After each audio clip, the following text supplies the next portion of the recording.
नमस्ते, मैं हूं किशोर अजवाणी और अब आज का न्यूज रैप।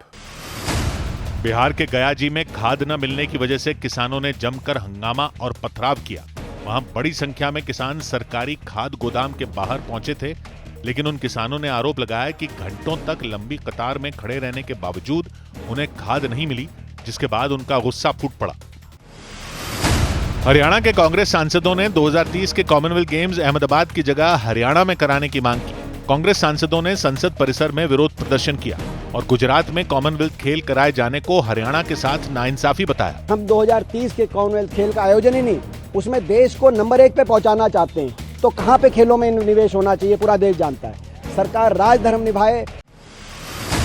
दिल्ली के नजदीक उत्तर प्रदेश के ग्रेटर नोएडा के इकोटेक 3 में मौजूद इलेक्ट्रॉनिक चिप बनाने वाली एक कंपनी में आग लग गई।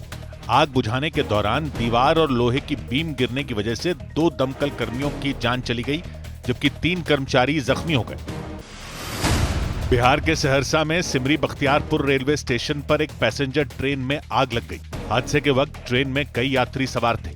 रेलवे और फायर ब्रिगेड की टीम ने ट्रेन में सवार सभी यात्रियों को बाहर निकाला और आग पर काबू पाने के बाद हादसे की जांच शुरू कर दी।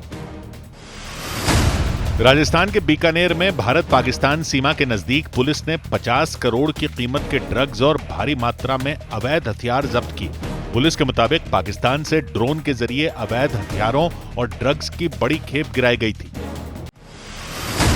बिहार के अररिया में भारत नेपाल सीमा पर सुरक्षा बल के जवानों ने घुसपैठ के आरोप में बांग्लादेश के 2 नागरिकों को गिरफ्तार कर लिया। सुरक्षा बल के जवानों के मुताबिक वो दोनों बांग्लादेशी नागरिक बिना किसी दस्तावेज के भारत में दाखिल होने की कोशिश कर रहे थे। जम्मू कश्मीर के राजौरी में बारिश के बीच अचानक आई बाढ़ और पहाड़ खिसकने की वजह से कई सड़कों को भारी नुकसान पहुंचा। पहाड़ से बड़े बड़े पत्थर नीचे सड़क पर गिर गए और वहां से लोगों का गुजरना मुश्किल हो गया। पहाड़ खिसकने की घटना के बाद सड़कों से मलबा हटाने का काम शुरू किया गया। अरुणाचल प्रदेश के पक्के केसांग जिले में भारी बारिश के बीच पहाड़ खिसकने की वजह से एक गाड़ी मलबे में दब गई। घटना सेपा ईटानगर हाईवे पर हुई। अचानक पहाड़ से मलबे के साथ भारी भरकम पत्थर भी गिरने लगे। गाड़ी के ऊपर इतना मलबा गिरा कि गाड़ी दिखाई देनी ही बंद हो गई। भारी बारिश की वजह से गुवाहाटी के कई इलाकों में बाढ़ जैसे हालात पैदा हो गए। सड़कों और गलियों में कमर तक पानी भर गया। एसडीआरएफ की टीम ने नाव की मदद से फंसे हुए लोगों को सुरक्षित जगहों पर पहुंचाया। मौसम विभाग ने गुवाहाटी में अगले 24 घंटों में भारी बारिश होने का अलर्ट जारी किया। बिहार के रोहतास में पानी के तेज बहाव में फंसे 3 युवकों को लोगों ने गमछे और दुपट्टे की मदद से खींचकर बाहर निकाला। वहां मौजूद लोगों के मुताबिक वो तीनों युवक फोटो खिंचवाने के लिए पहुंचे थे, लेकिन इसी बीच वो तेज धार में फंस गए। कौशल चौधरी गैंग से जुड़े गैंगस्टर गौरव गाडोली को यूरोप के देश जॉर्जिया से भारत लाया गया।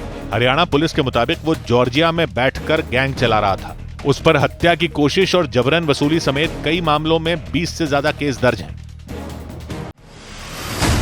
सुप्रीम कोर्ट में आसाराम की अंतरिम मेडिकल बेल का विरोध करने वाली याचिका पर सुनवाई में कोर्ट में एम्स के डॉक्टरों की रिपोर्ट पेश की गई। मेडिकल रिपोर्ट के मुताबिक आसाराम को अस्पताल में भर्ती करने की जरूरत नहीं है, लेकिन उन्हें 24 घंटे डॉक्टरों की निगरानी की जरूरत है। केंद्र सरकार ने फेसबुक और इंस्टाग्राम की पेरेंट कंपनी मेटा के नियम बनाने वाले अधिकारी को तलब किया। सूत्रों के मुताबिक प्रधानमंत्री नरेंद्र मोदी का वीडियो हटाए जाने के मुद्दे पर उनसे पूछताछ हो सकती है और सरकार मेटा से लिखित माफी के लिए भी कह सकती है।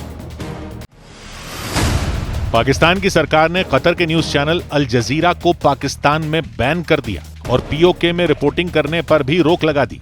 पाकिस्तान ने आरोप लगाया कि अल जजीरा ने पीओके में कुछ जगह पर एक तरफा रिपोर्टिंग की और चुनाव की प्रक्रिया को गलत तरीके से दिखाया।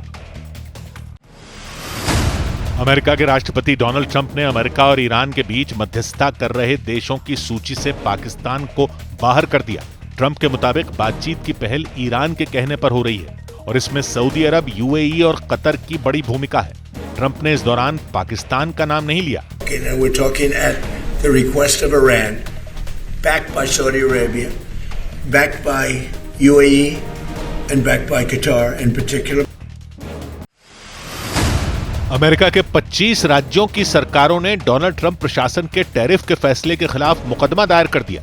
मुकदमा करने वाले सभी राज्यों में विपक्षी डेमोक्रेटिक पार्टी की सरकार है।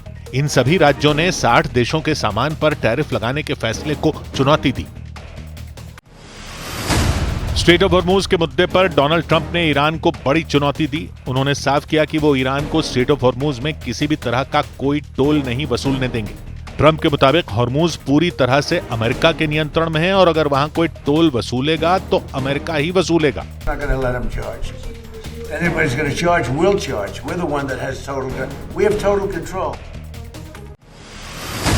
कच्चे तेल की कीमतों में आए उछाल ने शेयर बाजार को निराश कर दिया। एफएमसीजी, आईटी और बैंकिंग सेक्टर के स्टॉक से भी बाजार को कोई मदद नहीं मिली। कारोबार बंद होने तक सेंसेक्स 210 अंकों की गिरावट के साथ 78,428 पर आ गया और निफ्टी भी 159 अंक नीचे लुढ़ककर 24,614 पर बंद हुआ। बांग्लादेश की पूर्व प्रधानमंत्री शेख हसीना के 5 अगस्त को होने वाले कार्यक्रम को विदेश मंत्रालय ने एक निजी मीडिया संस्थान का आयोजन बताया। साथ ही साफ किया कि इस कार्यक्रम से भारत सरकार का कोई लेना देना नहीं है। बांग्लादेश सरकार ने भारत से इस कार्यक्रम पर रोक लगाने की मांग की थी। प्राइवेट मीडिया संस्थान उसका आयोजन कर रहा है। भारत सरकार का इस आयोजन से कोई लेना देना नहीं है।